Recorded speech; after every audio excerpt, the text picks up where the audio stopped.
Bonjour, bonjour, bienvenue sur le plateau de Batijournal TV. Nous sommes sur le salon Batimat 2022, porte de Versailles à Paris. J'ai derrière moi une belle photo de végétalisation.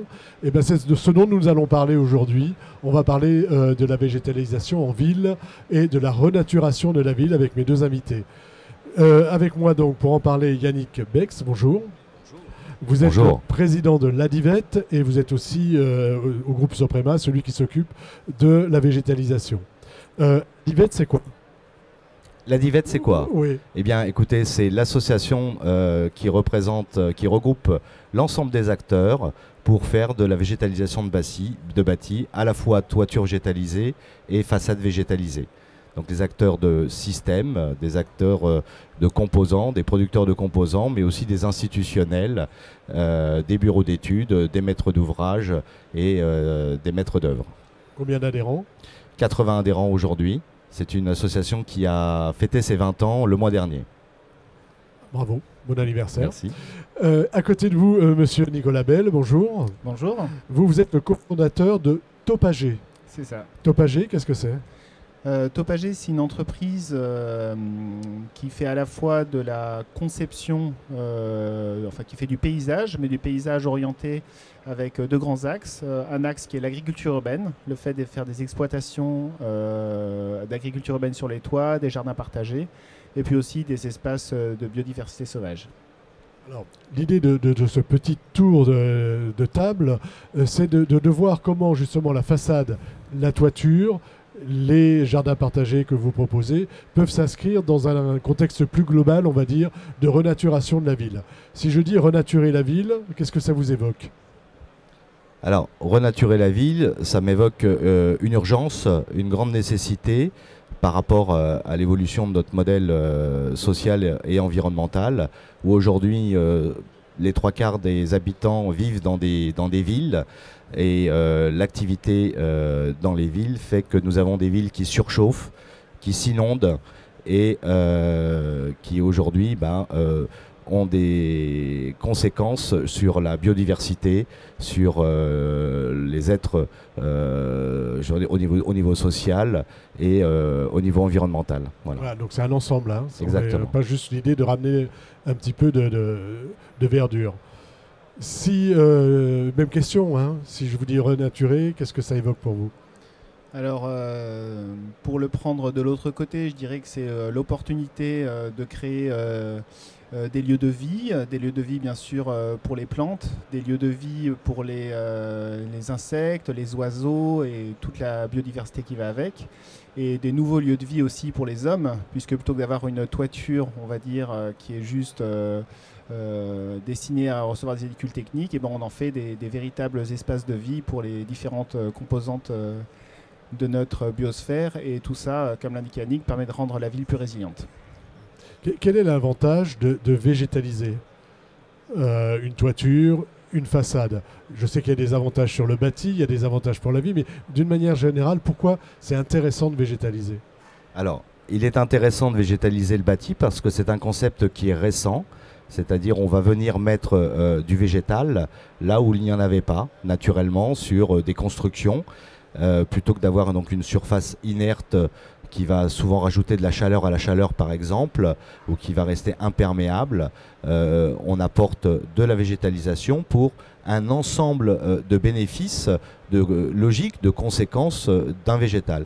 Un végétal va permettre, je dirais, pas seulement d'avoir un aspect esthétique joli, mais ça va permettre, ça va apporter du bien-être, mais ça va surtout apporter des fonctions écosystémiques comme une contribution par rapport au phénomène de la biodiversité qui se dégrade aujourd'hui.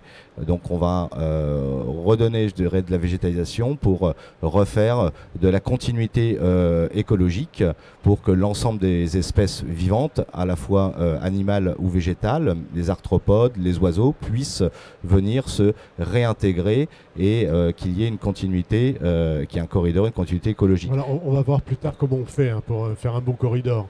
Mais il y a des avantages aussi sur le bien-être des habitants, à la fois du bâtiment.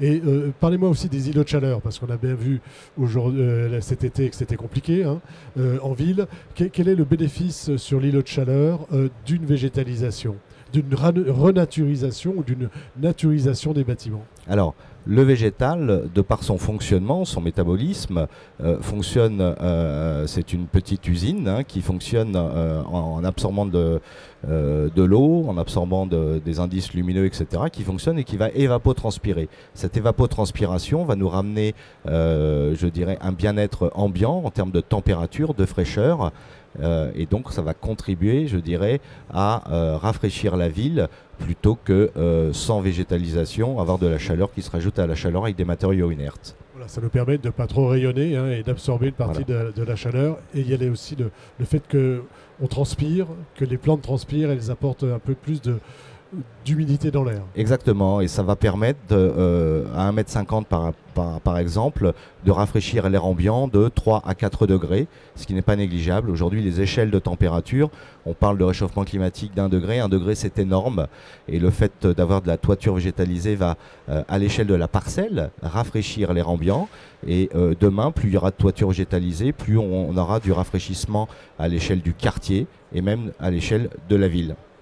Sur ces questions de bénéfices, des avantages à la fois sur l'ensemble de la ville, hein, sur l'îlot, sur le quartier, sur le bâtiment, qu'est-ce que vous pouvez ajouter?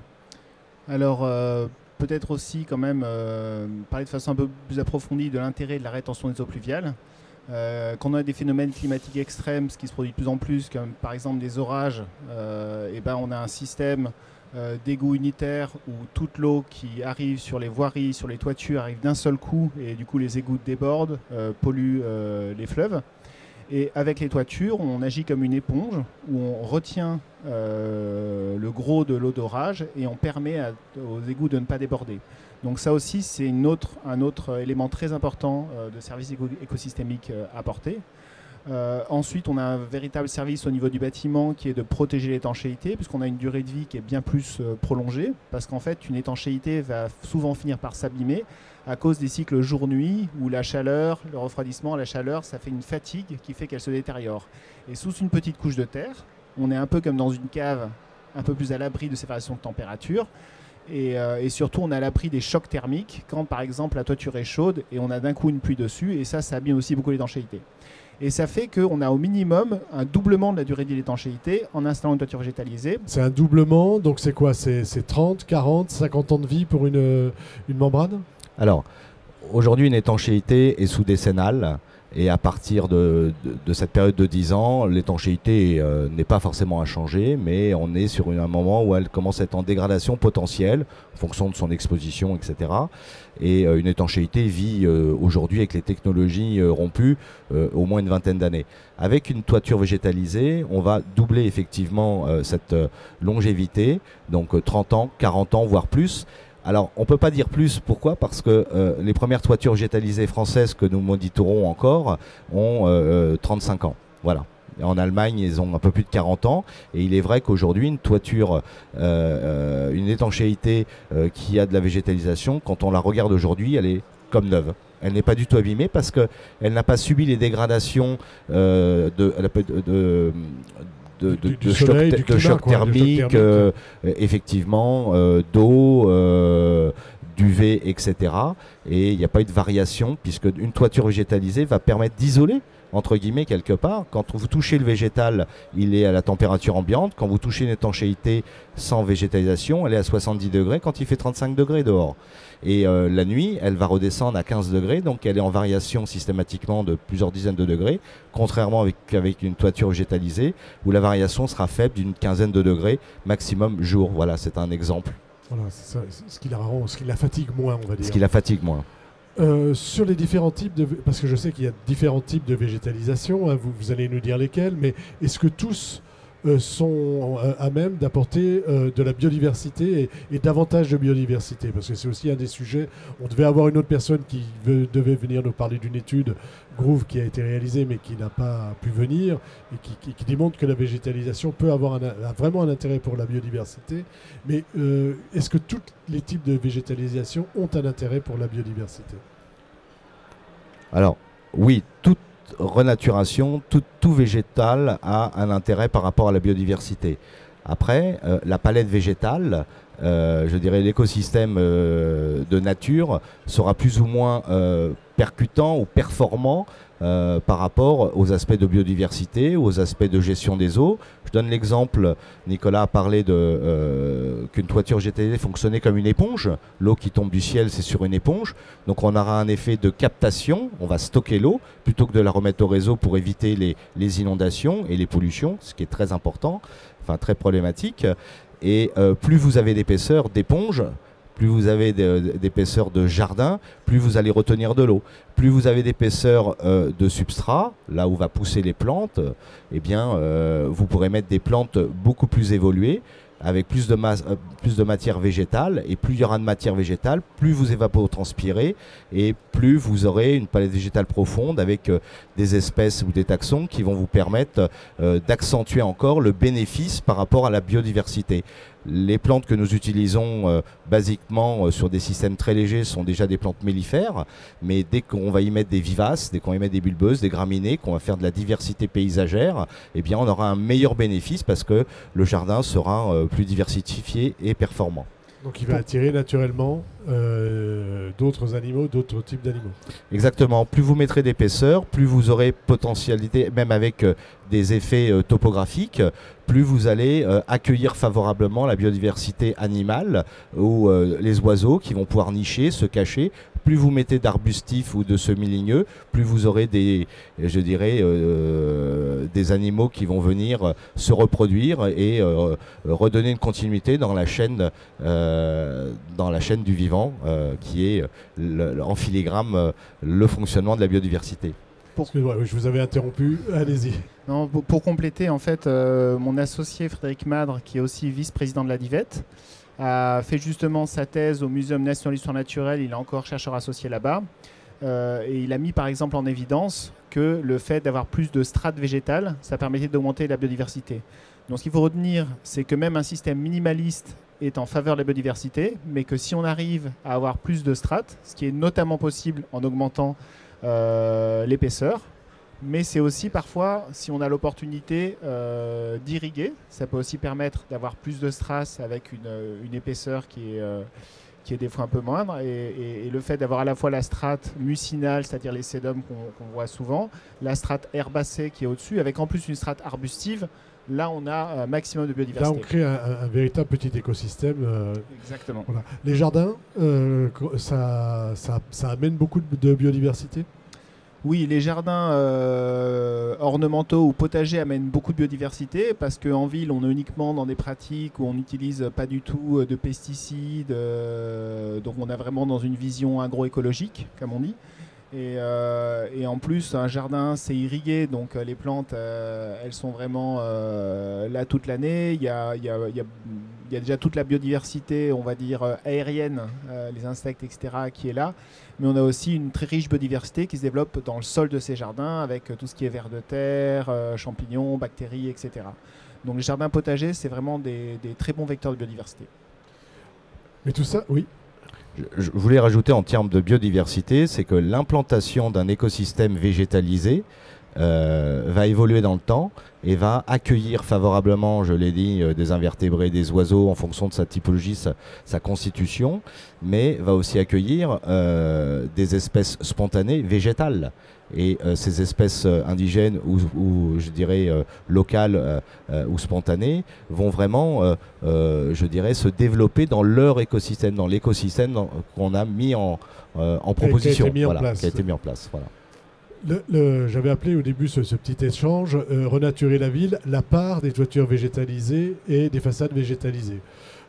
Parce que ça, est-ce que ça doit s'inscrire dans un ensemble urbanistique ? C'est-à-dire que mettre des toitures végétalisées à droite à gauche, une façade végétalisée par-ci au Quai Branly, et puis après, il y en a une belle à Paris, je crois, rue d'Aboukir. Est-ce que c'est suffisant ? Ou est-ce qu'il faut traiter ça d'une manière beaucoup plus large avec un plan d'urbanisme ? Alors clairement, c'est actuellement traité de façon large dans la plupart des villes avec un plan d'urbanisme. avec plus ou moins de pertinence suivant, on va dire, la qualité des conseils qui entourent les gens qui les font dans la ville. Mais en tout cas, c'est clairement une dynamique en cours. Et plus on va avoir ces règles de toiture végétalisée qu'on fait souvent de plus en plus pour la biodiversité, mais à la base, c'était vraiment pour la gestion des eaux de pluie que c'était obligatoire. Au départ, on est sur la gestion des eaux de pluie. Hein. Oui. Mais de plus en plus, il y a beaucoup d'autres paramètres avec un coefficient de biotope qui est obligatoire, etc., par rapport à des nouveaux bâtiments. Et en fait, en instaurant ces règles, et ben, au fur et à mesure que les bâtiments se rénovent et accueillent des toitures végétalisées, on a de plus en plus des nouvelles trames vertes grâce aux toitures, grâce aux façades qui se forment.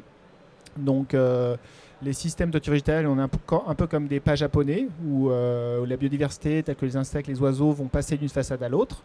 Et plus ça se densifie, plus du coup on développe ces nouvelles trames de façon un peu organique, on va dire. Et en plus, les toitures, notamment sauvages, le gros avantage, c'est que là, on a des véritables refuges de biodiversité. Et ça, c'est extrêmement rare en ville. Des fois, on a une petite friche qui reste, mais c'est temporaire en général, sans une nouvelle construction. Des fois, il y a un petit bout de parc qui fait un petit réservoir, qui n'est pas accessible au public, qui fait un petit réservoir pour des espèces sauvages. Mais cette notion de refuge, on va surtout la retrouver en toiture. La toiture, c'est qu'on n'y va pas souvent, mais en même temps, on aime bien amener les gens sur un jardin ou sur une belle toiture végétalisée.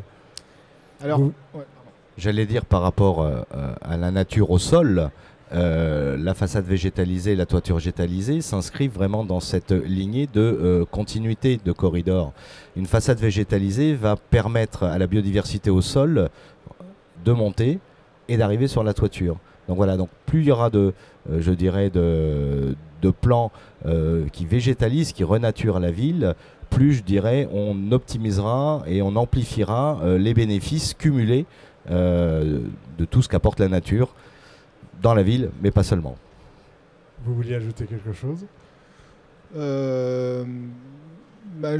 En fait, ça... Comment dire, ça amène beaucoup de créativité aussi, toute cette nature en ville. Et des fois, on peut vraiment cumuler un peu toutes les fonctions. Je donne l'exemple d'un phénomène qui se développe beaucoup à Paris, c'est qu'il y a de plus en plus de houblonnières, par exemple. Et en faisant du houblon sur les façades, à la fois on rafraîchit, à la fois on a un autre service dont on n'a pas parlé avant, mais c'est le fait de digérer les déchets de la ville. C'est-à-dire quand on cultive, on a du compost. Le compost, on va l'utiliser en digérant les déchets urbains. Et à la fois, après, on peut récolter ce houblon qui a pu rafraîchir, digérer des déchets urbains pour fabriquer de la bière. Donc on a vraiment beaucoup de typologies différentes qui apportent à la fois aussi ces services de digestion des déchets et les services d'approvisionnement, on va dire, avec les récoltes. Voilà. Et il y a le caractère de bien-être, hein, donc on n'a peut-être pas assez insisté là-dessus. Le bien-être, le fait dans une ville verte, en fait, hein, tout simplement. Alors, le bien-être, il est étudié depuis de très nombreuses années par rapport au parcs et jardins, etc. Donc il y a le sentiment de bien-être, mais ce bien-être, il est aussi par rapport au lien social qui est créé, et il est aussi même visuel et esthétique. Quand vous travaillez toute la journée dans un bureau, si vous voyez de l'espace vert, vous ne travaillez pas de la même façon que si vous voyez une cour bétonnée ou en gravillonné. C'est très important pour le psychique, oui, pour l'esprit, tout à fait. D'avoir le visuel sur la nature plutôt. Sur les jardins, comment ça se passe au niveau social aussi ? Il y a cet aspect-là, hein, de bien-être et puis de recréer du lien social. Ou d'en créer, pas d'en recréer, j'aime pas trop recréer, mais d'en créer, d'en développer. C'est sûr que le potager, c'est un outil formidable pour ça, parce qu'on retrouve vraiment des gens de toute génération, de toute classe sociale qui se retrouvent dans un jardin partagé, qui partagent, qui cultivent ensemble, qui récoltent ensemble, qui dégustent ensemble. Donc c'est un lieu où on se sent bien parce que c'est végétalisé. En plus, c'est bon pour la santé parce qu'on a une activité physique, on est dehors. On est plus dans le rythme des saisons parce que quand on dans son potager où on récolte selon les saisons, on a plus tendance à acheter de saison, etc. Donc en général des fruits et légumes qui sont meilleurs pour l'environnement et meilleurs pour la santé. Donc il y a tout un impact avec ça et j'allais dire même le jardin, donc ça crée du lien social, mais c'est aussi un booster pour tout le développement durable. Parce que la personne va se mettre à trier ses déchets organiques, à faire son compost, mais pour le plaisir de manger ses fruits et légumes, pas pour une raison de culpabilité, et va aussi prendre plus conscience de la biodiversité qui l'entoure, etc. Un cercle vertueux. J'ai encore une dernière question, et puis après on arrivera à la fin, mais les villes, elles sont déjà construites ? Il y a des projets, on sait qu'à Paris, on veut aller renaturer certaines toitures, mais c'est pas simple. Comment on fait pour les villes déjà existantes d'aller apporter de la végétalisation sur les toits ou sur les façades? Alors effectivement, c'est pas simple. Notre modèle urbanistique français, comme la ville de Paris par exemple, il n'y a pas beaucoup de toits plats, donc idéalement il faut mettre des toits plats. Mais aujourd'hui, des technologies font qu'on commence à développer des systèmes qui vont permettre de mettre en accroche, je dirais, de la végétalisation, même sur des toits en pente. À la parisienne, entre guillemets. Mais il est vrai qu'aujourd'hui, les toitures végétalisées, en observatoire au niveau de l'interprofession, on constate que c'est 95% de neuf. Le rétrofit ou l'ancien, c'est beaucoup plus compliqué parce qu'il y a une problématique aussi de faisabilité, d'évaluation de la portance de la toiture, l'apport de poids, il ne faudrait pas que ça s'effondre. Donc ce que l'on fait de plus en plus au niveau rénovation, c'est quand on rénove l'étanchéité, à ce moment-là, il faut envisager de mettre de la végétalisation. Par contre, végétaliser des bâtiments existants, c'est pas évident si on n'envisage pas de faire un ensemble pour tous les bénéfices d'une étanchéité renouvelée, etc. Mais merci. Oui, le mot de la fin. Juste pour compléter, alors c'est vrai que c'est compliqué, mais c'est vrai aussi que les professionnels ont développé des tas de solutions qui sont très légères et qui permettent que cette rénovation soit possible. Et effectivement, à l'occasion d'une rénovation d'étanchéité, il faut absolument penser à ça, d'autant plus qu'il y a de plus en plus d'aides qui existent pour encourager ça. Alors, je dirais, voilà, la végétalisation du bâti, c'est quelque chose qui est récent, et je dirais qu'il est dommage de s'en priver parce que ça fait partie des solutions qui peuvent apporter, ce sont des leviers qui peuvent véritablement apporter de très très gros bénéfices, des bénéfices écosystémiques, de gestion des eaux, de biodiversité, par rapport à l'îlot de chaleur, on l'a dit, par rapport à la protection du bâti, par rapport à la santé, biophilie, etc., le fait de renaturaliser, bien évidemment. Le bien-être, hein. Et on a parlé, quand on a parlé d'ICE, on a parlé un peu de thermique, mais ça agit aussi comme un isolant thermique. Donc il y a aussi un confort intérieur du bâti qui n'est pas négligeable, qui va permettre bien souvent sur un bâtiment logistique par exemple d'éviter la clim. Et donc là, voilà, les calculs et les retours sur investissement existent. Aujourd'hui, la DIVET s'est attachée depuis 3 ans à mener, je dirais, des études pour véritablement sortir un référentiel pour qu'aujourd'hui, enfin, on puisse mesurer les performances écosystémiques de la mise en place d'une toiture végétalisée sur un projet.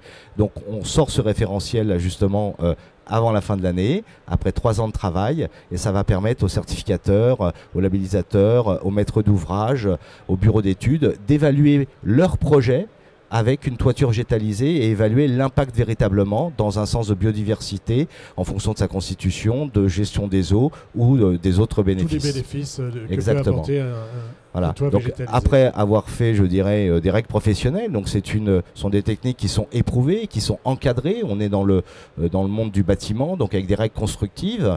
Le retour d'expérience et l'expérience et la compétence sont là aujourd'hui. On sait faire des jardins très légers. Quand bien même ils sont légers, ils apportent quelque chose. Et plus on peut faire du jardin plus épais, plus diversifié en termes de végétalisation, plus on amplifiera, comme je le disais, tous ces bénéfices. Et après ces règles professionnelles, aujourd'hui, on sait véritablement accompagner tout à chacun en amont ou en aval d'un projet, pour adapter cette réalisation qui apporte, comme on vient de le voir. Voilà, j'imagine que vous ferez une communication sur le... Bon, tout à fait. Tout à fait. Et puis on peut aller voir donc le site de la DIVET pour en savoir un peu plus. Et puis on peut aller voir, j'imagine, le site de Topagé. On a vu défiler des belles photos. Et on a notamment vu le potager qui est au-dessus de l'Opéra de Paris, c'est ça? L'Opéra Bastille, oui. Opéra Bastille. Merci messieurs d'être venus sur le plateau de Bâti Journal TV nous parler de nature en ville, de végétalisation de toits et de façades. Une émission à retrouver sur notre site internet Bâti Journal, évidemment, ainsi que toutes les émissions que nous tournons ici, sur le site de notre partenaire France Bois Forêt et de notre partenaire magazine 5 Façades. Merci à vous. Merci beaucoup.